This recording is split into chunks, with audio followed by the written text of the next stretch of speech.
तो महिला पर्यवेक्षक पोषण एवं स्वास्थ्य की यह दूसरी क्लास है, पार्ट 2 है। पार्ट 1 जो ऑलरेडी हमारे चैनल पर डाल दी गई है, तो जिन लोगों ने अगर उसको नहीं देखा है तो जाके देख सकते हैं। और ये दोस्तों रिवीजन क्लास है, टॉप 20 जो भी क्वेश्चन रहते हैं मोस्ट इंपॉर्टेंट उनको हम लेकर आते हैं। पोषण और स्वास्थ्य की क्लास है, इसके बाद हम अभी दूसरी भी क्लासेस लाएंगे, उनका भी रिवीजन करवाएंगे, क्योंकि पढ़ाई तो आप लोग कंप्लीट कर ही लिए होंगे। अब आपका 28 जो फरवरी है तब से इसका पेपर स्टार्ट हो जाएगा, 28 फरवरी से। तो आप लोग रिवीजन कर सकते हैं, 10 मिनट की क्लास रहती है, आप लोग लेटे लेटे भी इसका रिवीजन कर सकते हैं। ये स्टार्ट करते हैं आज की क्लास, आप लोग का बिना वक्त गवाए हुए आइए स्टार्ट करते हैं आज की क्लास। नंबर फर्स्ट है दोस्तों, आईसीएमआर के अनुसार गर्भावस्था के दौरान महिलाओं को कितनी अतिरिक्त ऊर्जा की आवश्यकता होती है। यानी दोस्तों जब जब महिलाएं गर्भावस्था में होती हैं तो उनको अतिरिक्त कितनी आवश्यकता होती है ऊर्जा की प्रतिदिन। आपके ऑप्शन है, ऑप्शन ए की बात करें तो 1000 किलोग्राम प्रतिदिन कैलोरी प्रतिदिन, या 800 कैलोरी प्रतिदिन, या 300 कैलोरी प्रतिदिन, या 600 कैलोरी प्रतिदिन। तो इसमें जो राइट आंसर है आपका ऑप्शन सी, 300 कैलोरी प्रतिदिन आपको इसमें एक्स्ट्रा जरूरत पड़ती है गर्भावस्था के दौरान। और दोस्तों आईसीएमआर की फुल फॉर्म की बात करें तो ICMR Indian council of medical research इसका फुल फॉर्म होता है। और इसका मुख्यालय दोस्तों जो है वो न्यू दिल्ली में है, न्यू दिल्ली में इसका मुख्यालय है। और इसकी जो स्थापना है 1911 में इसकी स्थापना की गई थी।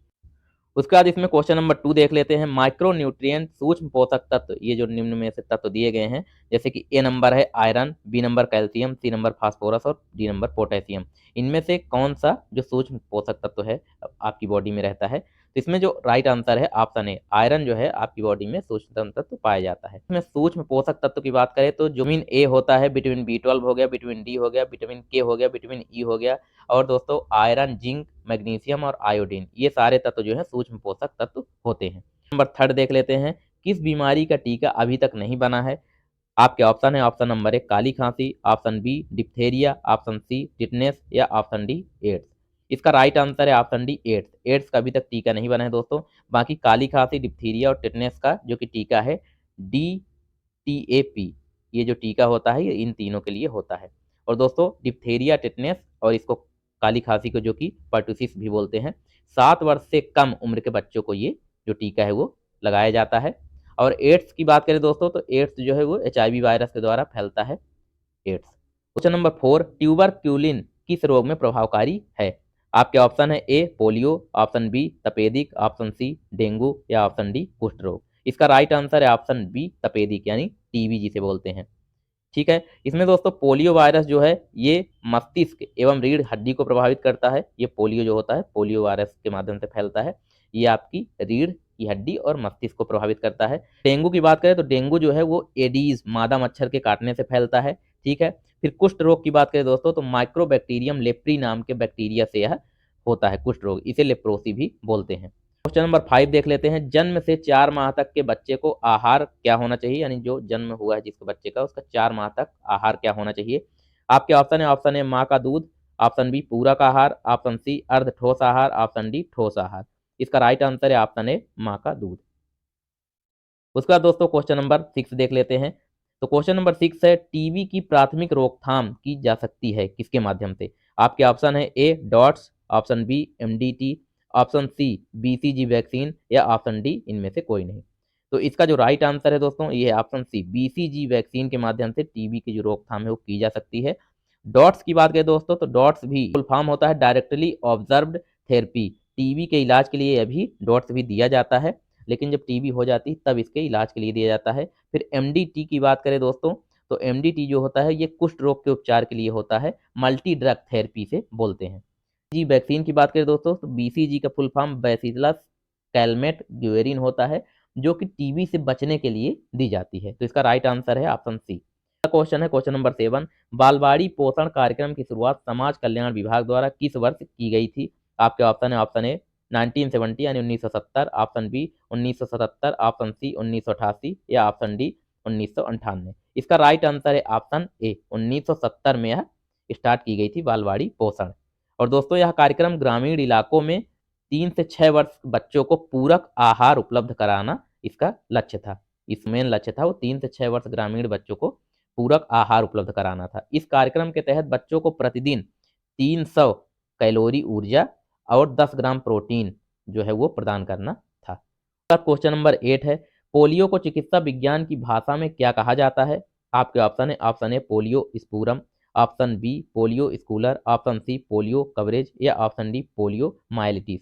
इसका राइट आंसर है ऑप्शन डी पोलियो माइलिटिस इसको बोला जाता है।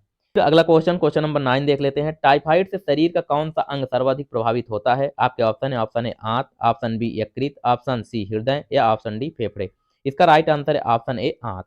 आंत दोस्तों टाइफाइड से सबसे ज्यादा प्रभावित होते हैं।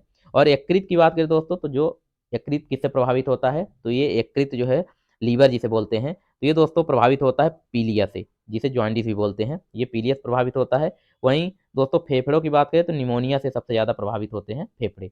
उसका दोस्तों क्वेश्चन नंबर 10 की बात करते हैं। क्वेश्चन नंबर 10, किस रोग से बचाव के लिए बीसीजी का टीका लगाया जाता है? आपके ऑप्शन है, option A polio, option B क्षय रोग तपेदिक, ऑप्शन सी हैजा, ऑप्शन डी कैंसर।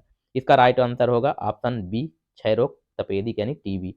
इस अभी ऊपर भी दोस्तों यही क्वेश्चन था, लैंग्वेज चेंज किया था, बाकी क्वेश्चन यही था। उसका दोस्तों क्वेश्चन नंबर 11 की बात कर लेते हैं। क्वेश्चन नंबर 11 में है, शरीर का तापक्रम बुखार बढ़ने पर चयापचय की दर क्या होती है? आपके ऑप्शन है, ऑप्शन ए कभी घटती है कभी बढ़ती है, ऑप्शन बी घटती है, ऑप्शन सी बढ़ती है या इनमें से कोई नहीं, ऑप्शन डी। तो इसका जो राइट आंसर है दोस्तों ऑप्शन सी है, बढ़ती है। चय का जो अर्थ होता है दोस्तों, शरीर के अंदर होने वाली रासायनिक प्रक्रिया को चयापचय कहते हैं। उसके बाद क्वेश्चन नंबर 12 यानी क्वेश्चन नंबर 12 देख लेते हैं। शिशु को 2.5 माह की आयु में कौन सा टीका लगाया जाता है?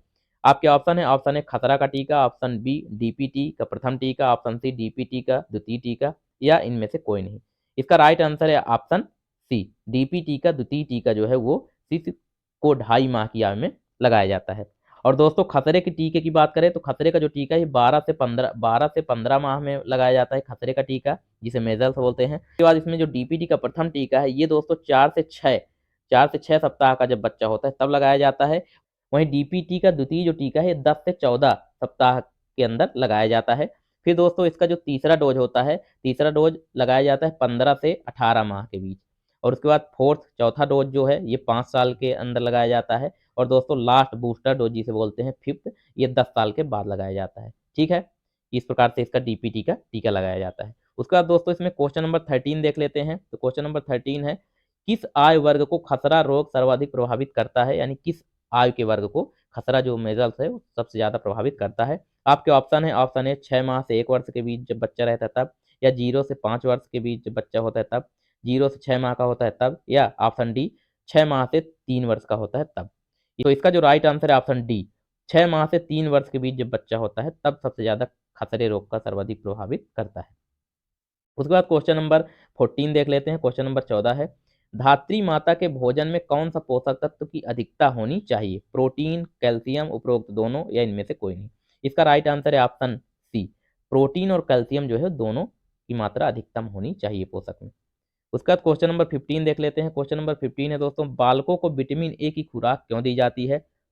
आपके ऑप्शन है, ऑप्शन ए हड्डियों की मजबूती के लिए, ऑप्शन बी वृद्धि विकास के लिए, ऑप्शन सी आंखों की सुरक्षा के लिए या डी ऑप्शन इनमें से कोई नहीं। तो इसका जो राइट आंसर है ऑप्शन सी, आंखों की सुरक्षा। विटामिन ए जो है आंखों के लिए सबसे अच्छा माना गया दोस्तों, तो विटामिन ए आंखों के लिए दिया जाता है। हड्डियों की मजबूती के लिए कैल्शियम दिया जाता है, जो कि दोस्तों कैल्शियम सबसे ज्यादा हड्डियों में पाया जाता है, कैल्शियम और फास्फोरस। तो कैल्शियम हड्डियों की मजबूती के लिए दिया जाता है। वहीं वृद्धि के विकास के लिए दोस्तों संपूर्ण आहार, जिसमें पर्याप्त मात्रा में प्रोटीन, वसा, विटामिन और जो खनिज लवण है ये सारे चीज हों तो शरीर के वृद्धि के विकास में सहायक होता है। उसके बाद क्वेश्चन नंबर 16 की बात करें तो प्रोटीन की उत्पत्ति प्रोटीअस शब्द से हुई। प्रोटीअस किस भाषा का शब्द है? आपके ऑप्शन है, ऑप्शन ए जापानी, ऑप्शन बी अंग्रेजी, ऑप्शन सी फ्रेंच या ऑप्शन डी ग्रीक। तो इसका राइट आंसर है ऑप्शन डी ग्रीक। ग्रीक भाषा के प्रोटीअस से प्रोटीन शब्द की उत्पत्ति हुई है। और दोस्तों प्रोटीअस का जो अर्थ होता है, इसका अर्थ होता है पहली श्रेणी का, और यह ग्रीक भाषा से लिया गया है। और इसका सबसे पहला जो यूज है दोस्तों 1838 में स्वीडिश वैज्ञानिक जो कि जॉन्स वर्जीलियस जो थे, वर्जीलियस, इन्होंने यूज किया था प्रोटीन शब्द का सबसे पहले यूज। उसके बाद क्वेश्चन नंबर 17 की बात करते हैं दोस्तों। क्वेश्चन नंबर 17 है, समेकित बाल विकास परियोजना आईसीडीएस के हितग्राही हैं। स्कूल, ऑप्शन ए स्कूल पूर्व छात्र, ऑप्शन बी धात्री माताएं, ऑप्शन सी गर्भवती माताएं या ऑप्शन डी उपरोक्त सभी। इसका राइट आंसर है ऑप्शन डी उपरोक्त सभी। स्कूल की पूर्व छात्राएं दोस्तों वही आगे चल के धात्री माताएं और गर्भवती माताएं भी बनती हैं। तो ये हो गया, फिर धात्री माताएं हैं ही और गर्भवती माताएं भी। इसका ऑप्शन राइट, इसका जो राइट आंसर है ऑप्शन डी होगा। उसके बाद क्वेश्चन नंबर 18 की बात करते हैं। क्वेश्चन नंबर 18 है दोस्तों, किसी व्यक्ति की क्रियाशीलता बढ़ने पर प्रोटीन की मात्रा में क्या परिवर्तन आता है? आपके ऑप्शन है, ऑप्शन ए स्थिर रहती है, ऑप्शन बी घटती है, ऑप्शन सी बढ़ती है, ऑप्शन डी इनमें से कोई नहीं। तो इसका जो राइट आंसर है ऑप्शन ए स्थिर रहती है। उसके बाद क्वेश्चन नंबर 19 देख लेते हैं। पल्स पोलियो अभियान का प्रथम चरण कब प्रारंभ किया गया था? आपके ऑप्शन है, ऑप्शन ए दिसंबर 1995 यानी दिसंबर 1995, फिर दिसंबर 1994 ऑप्शन बी, या ऑप्शन सी अक्टूबर 1995, या ऑप्शन डी मई 1994। इसका राइट आंसर है दोस्तों 1995, अक्टूबर 2 अक्टूबर 1995 को इसका जो प्रथम चरण था वो स्टार्ट किया गया था। और दोस्तों 27 मार्च 2014 को डब्ल्यूएचओ ने भारत को पोलियो मुक्त जो है घोषित कर दिया है, पोलियो मुक्त देश घोषित कर दिया है। उसके बाद दोस्तों इसमें आगे है क्वेश्चन नंबर 20 जो कि आज का लास्ट क्वेश्चन है, इसको देख लेते हैं। तो व्यवहारिक पोषाहार कार्यक्रम की शुरुआत सर्वप्रथम किस राज्य में हुई? आपके ऑप्शन है, option A Madhya Pradesh, option B Orissa, option C Uttar Pradesh, या ऑप्शन डी बिहार। इसका राइट आंसर है ऑप्शन बी उड़ीसा। उड़ीसा में जो है सबसे पहले व्यवहारिक पोषाहार कार्यक्रम की शुरुआत हुई थी। आज के टॉप 20 क्वेश्चन ये हो गए। आज की क्लास हम समाप्त करते हैं और अगला पार्ट जो है कल फिर से आपके लिए लेकर आएंगे। तो आप लोग को अगर वीडियो पसंद आया हो या फिर आपको कुछ अगर इसमें चेंजेस वगैरह चाहिए, अगर आप लोग क्लास में कुछ और ऐड करवाना चाहते हैं तो वो आप नहीं है तो आप लोग हमको कमेंट बॉक्स में कर सकते हैं, राय दे सकते हैं, जो भी आपको सही लगे। और इसका जो पीडीएफ है दोस्तों, इसकी पीडीएफ आपको हमारे टेलीग्राम चैनल, जिसका लिंक आपको वीडियो के डिस्क्रिप्शन मिल जाएगा, वहाँ से पीडीएफ आप प्राप्त कर सकते हैं और पीडीएफ पढ़ सकते हैं। तो मिलते हैं दोस्तों कल फिर से नेक्स्ट क्लास में टॉप 20 क्वेश्चन के साथ। और ये रिवीजन क्लास है तो आप लोग क्लास ज्वाइन जरूर करिए और देखिए और अपना रिवीजन करिए।